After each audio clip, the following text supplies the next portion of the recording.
Final waiver wired of the season here, guys. It's been a long, long road. But for the Maniacs that are playing for Week 18, time to get into who maybe they want to pick up. Or look at it, right, Barry, from a daily fantasy perspective as well. Yeah, 100%. And the other thing is, by the way, is like we're giving you options in case you need them. But the truth of the matter is that if you're in a 2-week final, if you're playing in Week 18, maybe your league decided to go. I've heard of some leagues that decided to throw out Week 17 because of everything that's going on and just play their final in Week 18. I've heard of some leagues doing that as well. So chances are you're dancing with who brought you, as it were. But yes, if you need some help, here are some guys that we think will have increased value this week. I think as well it's an interesting Week 18 where normally there are more teams who have nothing to play for. This week, almost every team has something to play for who's in like the playoff mix. It's just the Giants who are probably going to rest guys, and we'll get into that. And then the Bucs are locked in as well. But for the most part, all these teams have something to play for. All right, so let's get right into the running backs here and start with Tyler Algier. Guys, this is somebody I really liked in last year's draft. He was my RB5, only behind Dameon Pierce. He fell to the 5th round. I looked around and said, am I the idiot? I don't know, but he's looked pretty good for Atlanta so far. He's available in 35% of leagues right now. Coming off a week where he had over 16 points, Barry. Yeah, he's taken over this backfield. 20 touches now in back-to-back games, over 95 yards from scrimmage in 3 straight as well, and he's scored 2 rushing touchdowns in the last 3 games. That was always one of the issues with Algier, was that he wasn't getting any. It was Cordero Patterson when they got in close, and so they're using him in this new-look Desmond Ridder offense. Not really new look, it's just more efficient. But, and to your point, normally you'd be like, oh, but Tampa Bay, that's a tough matchup. Maybe not this week, because they might be sitting everyone, or at least a decent amount of their starters. What's happened to this guy? Because for 3 months, he was the most uninspiring running back in the league. Every game was 16 carries for 50 yards and like a 30% chance at a touchdown. Now this guy's running angry. He looks like peak Dameon Pierce from earlier in the season. Just looks like a monster out there. Yeah. So I don't know what's happened, but he's a locked-in RB2. Well, the new quarterback can throw the ball 10 to 15 yards downfield. And when Mariota was there, you could just sell out against whoever the running back was. So I think that's a big part of it as well. He might be their future Cordero Patterson going into next year. But if you're in a bind, maybe he's available in your league this week. He's out there in about 35%, so probably not a ton. But, every once in a while, in some leagues where teams aren't paying attention, once they fall out, it's just worth seeing if he is out there. I just want to mention it's only 35%, though. This next one, much higher availability rate. Zach Moss, 54%. He's got Houston. Not a crazy Week 17, Barry, but still a guy that we think will get a decent workload. He's had at least 70 rushes in 2 of the last 3 yards. Not the most efficient guy, but he is getting the volume on a team that doesn't want to let Nick Foles throw. They want to run the ball. They've been doing that under Jeff Saturday. Each of the last 3 games, he's played at least 60% of the snaps, and now he gets Houston. Again, we've talked about this all season long, but the Texans, they allow the most fantasy points per game to opposing running backs. They're one of the worst run defenses in the NFL. And, in fact, in just the last 4 games, they've given up 7 rushing touchdowns. And so, we would expect Zach Moss. I think Zach Moss has a decent chance at falling into the end zone in this one. And I think he's going to get 15 touches, a decent shot at 75 yards and a touchdown.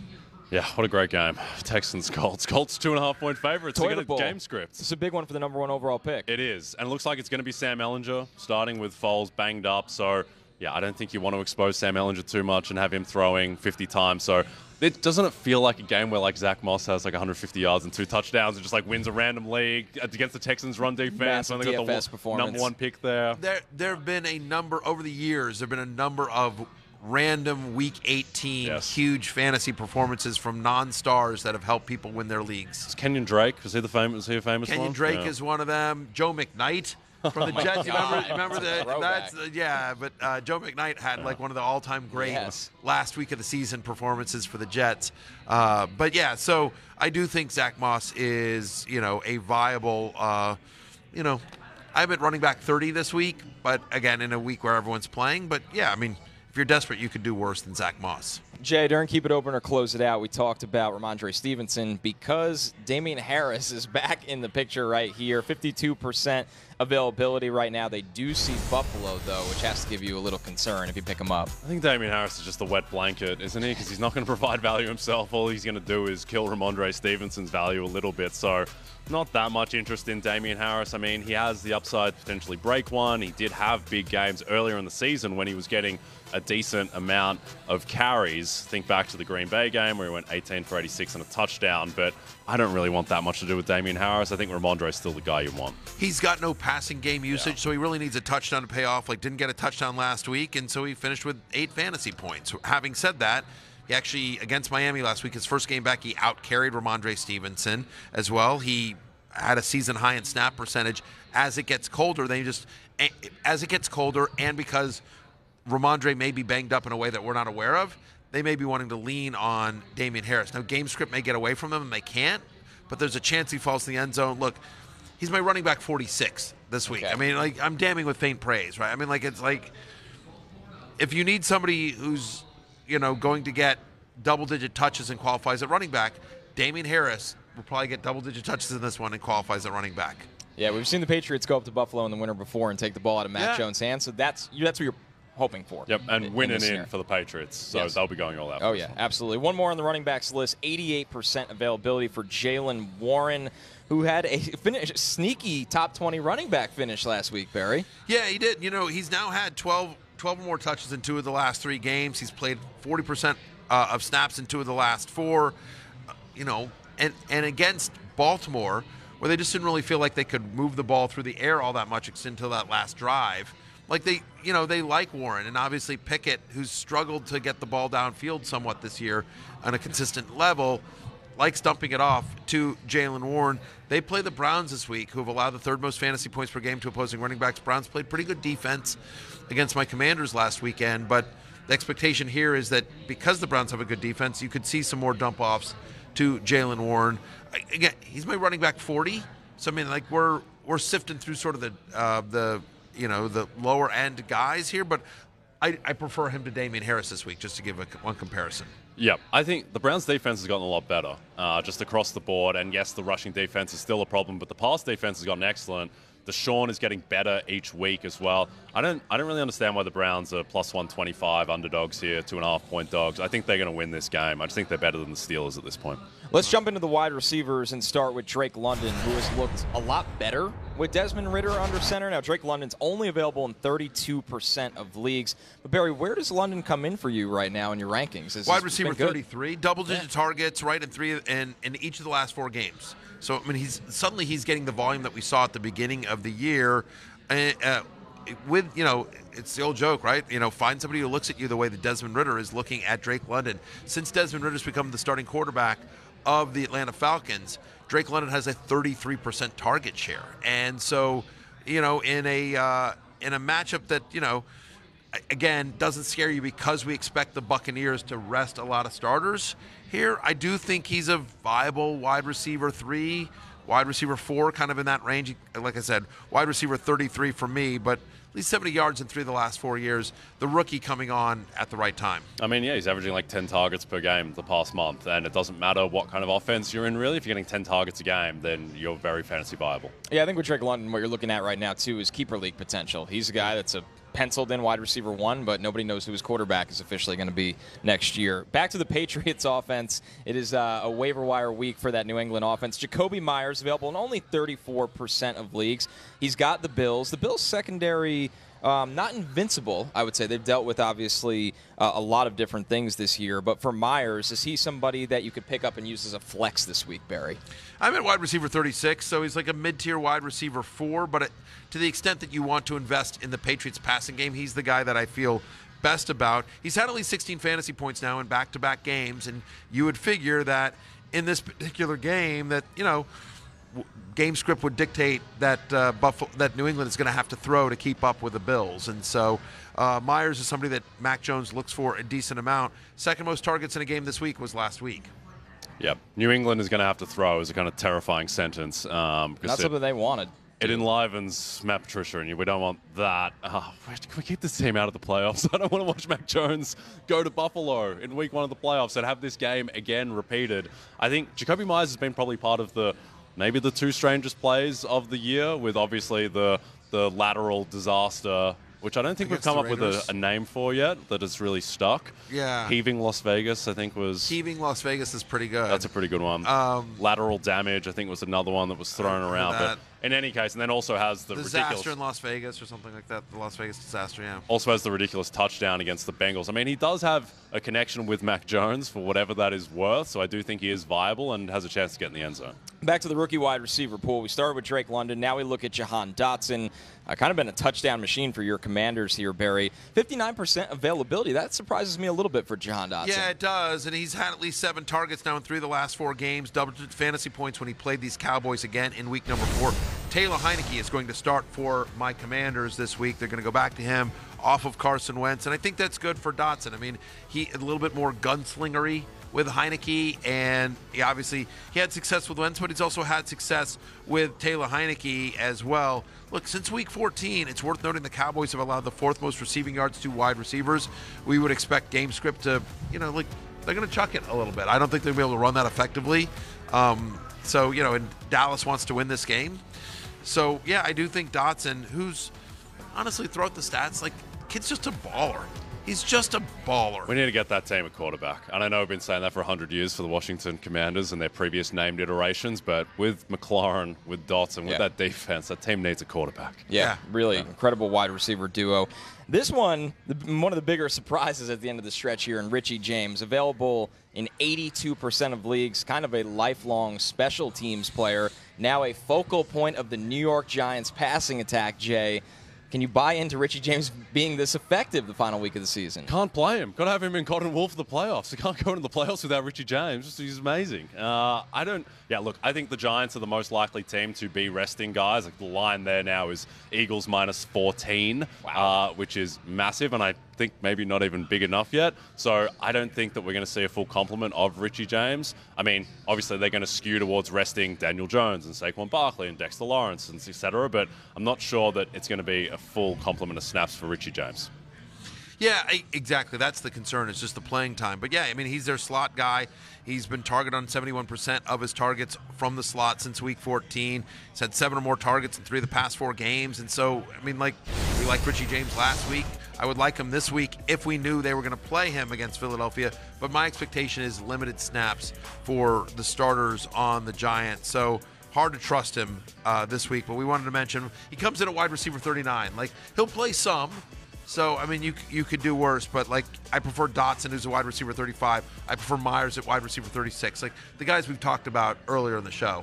So I'm assuming the same questions kind of linger for our last guy, in Isaiah Hodgins. He's available in most leagues. He's got 4 receiving touchdowns in his last 5 games. But, guys, the golden question has to be, how much are these guys going to play? How much are they going to throw with their starting quarterback? Yeah, and the other thing is that Philadelphia needs this game. They have to win this game to become the number 1 seed, to clinch the number 1 seed throughout the playoffs. So, and you think about Philadelphia, their perimeter defense is really, really good.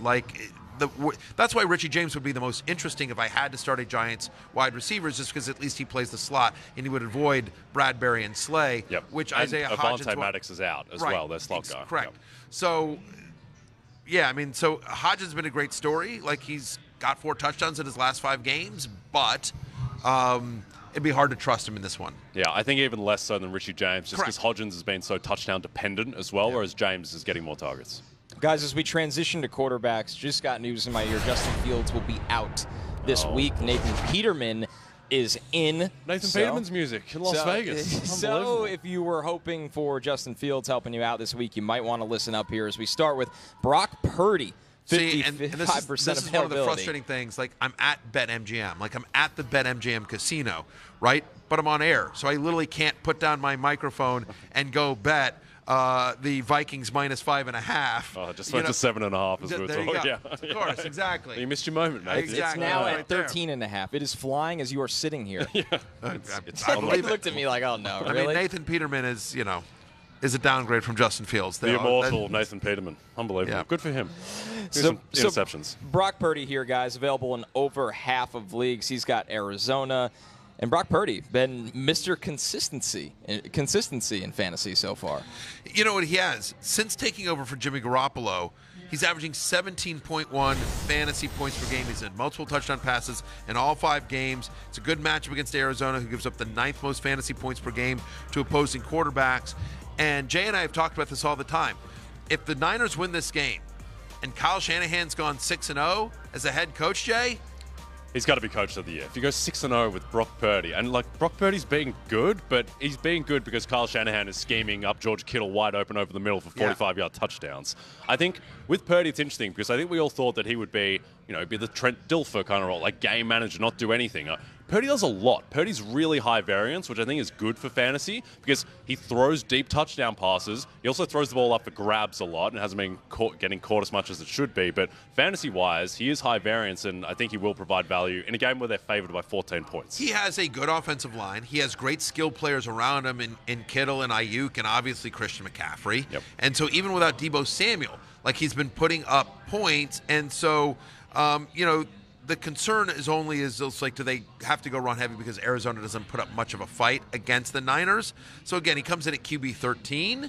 But yes, if you're looking around and you need a high-end QB 2, that's what I think Brock Purdy is. I think he's more of a floor play than an upside play. Yep. We might also see Deebo Samuel in this game, and Deebo is the ultimate dump a screen pass off to him, and he takes it 70 yards. 1,000%. Jay, what do the Niners have to do for Kyle Shanahan to win Coach of the Year at this point? Because it's been a pretty open race most of the year. Shanahan came in a little bit late, but this is just absurd what he's doing with Purdy. I think so, particularly given that Sirianni has lost the past 2 weeks, and I just think that Nick Sirianni going 0-2 with his backup quarterback, Gardner Minshew, who should be better than Brock Purdy, and the fact that Shanahan is likely going to end the season on a 10-game winning streak, gets the 2 seed, goes 6-0 with Brock Purdy. His third string quarterback. He's had started 3 quarterbacks. It's just 7th round pick. You put Connor Rogers in there, and they're just going to keep rolling off wins. Like, it's unbelievable that he got signed to the practice squad about an hour ago. Yeah, I will be leaving after this. You guys are on your own tomorrow. So, all right. I think it's Shanahan versus Dable, and I would skew Shanahan. And by the way, and the odds for Shanahan is he's at what? He's plus 200. So he's an underdog to Nick Sirianni, and I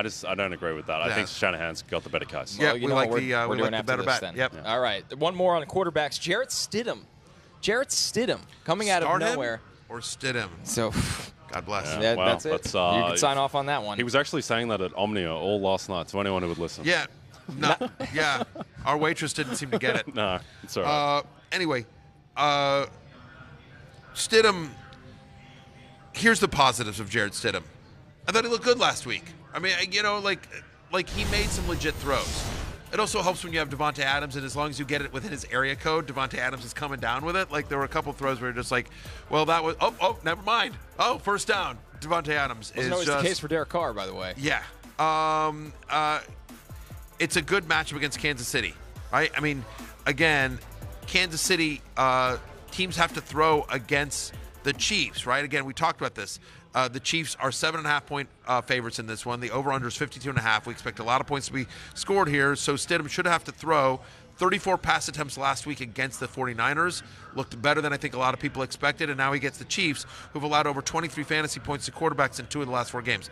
Both games were against Russell Wilson, by the way, not exactly a quarterback that you'd expect to put up massive fantasy points every single week. Yep. Vikings-Bears line just moved to 8, by the way. It's going to get bigger as well. It's going to close at 10. I think -8 is a good bet still. I think with Jarrett Stidham, yeah, I think that last week was just so wonky from the 49ers defense. Like, that wasn't the 49ers defense. No. They just did not show up for that game at all outside of Nick Bosa, who was a monster. And I do think that with the Chiefs, they have so much to play for. They have the 1 seed. They need this game, and I think they'll be going all out. And it just, I don't know. It just doesn't feel like it's just going to be 2-3 picks from Jarrett Stidham. He might provide fantasy value because he might have 300 yards and 2 touchdowns with those 2 or 3 picks, but I think it'll come down to earth a little bit. They should be in a throw script, and the good news is it'll be here in Vegas. He does not have to play outdoors in Kansas City, so that's a big positive for Stidham. Our final group here, guys, the tight ends.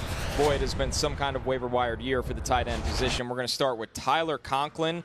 Sounds like Mike White is practicing this week. If you are looking at who his quarterback will be, Conklin's available in 71% of leagues. He's coming off a 14-point fantasy week, Barry. Yeah, he was on the love list last week. Again, talking about the usage, you prefer Mike White to be under center for the Jets. He's had at least 6 targets in 3 of the last 5, and you think about this matchup with Miami, who allows the 3rd most fantasy points per game to opposing tight ends. Like, the run game has struggled for the Jets. Bam Knight has seemed to, after that kind of, quick shine there. The wheels are off the bandwagon. Yeah, we're off the bandwagon as well. Michael Carter hasn't really picked it up. The way they move the ball in this game is through the air. And so, yeah, I do think Conklin, who comes in at tight end 11 for me, is a viable streamer this week. Yeah. Jets' passing offense is so weird at the moment. Like, how did they not score against that Seattle pass defense, who were missing their star safety and Ryan Neal as well? So, I don't know. I don't think you want to buy shares of this Jets offense, but with the usage that Conklin got last week, with the dearth of talent at the tight end position fantasy-wise, and also this Miami defense is really banged up. It's not just Tua on the offense and Teddy Bridgewater. Like the defense with Xavier Howard missed last week, Bradley Chubb missed last week. Like they are banged up, and so you will be able to, I think, move the ball if the Jets offense is functional enough. So I think Conklin is viable. A rookie tight end here in Trey McBride. It kind of makes you wonder why it took so long for Arizona to get him going, even when Ertz was healthy. McBride available in almost every single league right now. He's coming off a 20-plus fantasy point week. Guys, this guy has a ton of talent as a pass catcher for the future. He really does. It's kind of a breakout game last week for Trey McBride, right? Targets, receptions, yards, they were all career highs last week. He's now had 50 receiving yards in 2 of the last 3 games. He's one of only 2 tight ends to have a 20-point game, and that came last week. And so, Trey McBride is a really talented guy. The downside of him is that they're playing the San Francisco 49ers in a game the Niners need to win. But when you think about, we don't know if DeAndre Hopkins is going to play for the Cardinals in this one. And so, look, he didn't do anything with him last week, but Greg Dortch got 10 targets as well. Like they've used Marquise Brown there as well. Like the way their offense is currently running is they like the middle of the field. They don't like to go outside the numbers that much. And so McBride, who's a big guy, like I want to temper expectations. He's my tight end 21. I'm like trying to talk him up, but I mean he's tight end 21. So like let's not get crazy here, but. Certainly, he's an exciting dynasty asset. He's an exciting keeper league asset, and he's a touchdown-dependent tight end, too, this week against the Niners. Yeah, I'm mostly throwing out San Francisco's defensive performance against the Raiders. It was just too weird. It just doesn't make sense. They're not dealing with injuries or anything. I think they were just off, and they just didn't show up for that game until they had to. So I think that they will show up at home in a game, to your point, Matthew. They have to win to get the 2 seed. So it's going to be tough sledding for that entire Arizona offense. You don't want to buy shares of that offense. All right, our last one on the tight end list, Albert Okwuegbunam, 90% availability, has the Chargers this week. He finished as a top 10 tight end last week, Jay. Any hope for Albert O? No, I wouldn't have thought so. I don't really want to go down swinging if you're in a championship week in Week 18 with Albert O. I mean, it was promising that he did have 6 targets. I mean, he does have talent. We thought that this guy did have sleeper potential at the start of the year. He looked okay in that first game against the Seahawks and then just unsighted. So, I mean, there is some potential, I guess, but you can't really bank on it. There's just not enough sample. Yeah, Okwuegbunam is my tight end 24, and I just wanted to prove that I could. It took me all season long, but, I know how to pronounce his name. I'm not sure what Connor was doing. Right. I didn't want to draw attention to it because I know we had a Vita Vea incident on the Sunday pregame show. I've struggled with the Albert O name since he was a prospect like 7 years ago. So it's taken me all year. But yeah, Okwuegbunam is led all Broncos pass catchers and receiving yards last week at Kansas City. If you want to hang your hat onto something, Greg Dulcich is on IR, so he's going to be the starting tight end for the Broncos against the Chargers. But yes, it's Russell Wilson. It's a low volume offense. The Chargers, as we said, we think the Chargers want to win this game. Like they're going to be trying as well. They've had a pretty good defense as well, and so. He's my tight end 24. Yep. He's on the streaming radar, just like he's ranked this week. The one thing is Russ has looked better. He's looked a lot better. He played hard. He's played well in those 2 Kansas City games. I'm going to buy Russell Wilson shares. I think he comes back in a big way next year. I think he'll turn it around. Not giving up on Russ. I think it depends on the quarterback. I think it depends on the head coach. They'll hire, but if I'm the Broncos organization, I think you have to you've committed $250 million to this guy, or at least you're on the hook for, I think it's 145 that's guaranteed. It's a lot. He's there for a while. Yeah. The point is like you've got to find a quarterback, you've got to find a coach, and you say like, listen, fix Russ. Yes. That's your job. Like by the way, the people that own, we weren't planning on talking about this, but I'll just quickly go here. And I know there's been a lot of rumors that Jim Harbaugh is going to leave Michigan and go to Denver, but if I'm the Bronco owners, like and they're the Walmart heirs. Like they have more money than, they're very, very wealthy. Like I think their net worth is. They have more money than we spent at Omnia last night. They do, and that's Impressive saying something. If I'm them, I'm just like, back up the Brinks truck for Sean Payton. Yeah, for sure. Look, we have all this, like we've got Russ. Can you fix Russ? Like we've got a good defense. He's bringing in Vic Fangio. Now I know Vic Fangio, so maybe there's like a, some weird situation. Right, but I don't know. To me, that's what, if I owned the Broncos and I had the kind of money that the Walton family does, like that's what I would be doing. The biggest question will be, what does he command in a trade? Because he is under contract with the Saints, Sean Payton. But if they can figure out the draft assets to get him, that's the guy you go for, undoubtedly. I got an idea. Russell Wilson to the Saints. For Sean Payton. For Sean Payton, who says no. There you go. I just solved everything. There you go. The Saints say no. Yeah. You could win $100,000 by watching the Lions and the Packers on Sunday night. We'll explain how when we're back. Hey, it's Matthew Berry from NBC Sports and RotoWorld.com. Just want to thank you so much for watching what you just watched, or at least being too lazy to click out of it after the autoplay just kept it going. So either way, thank you so much for just letting it scroll by your screen. And now I'd like to ask you respectfully, please subscribe to the NFL on NBC YouTube channel for the latest NFL news, fantasy headlines from RotoWorld, and betting analysis from NBC Sports Edge.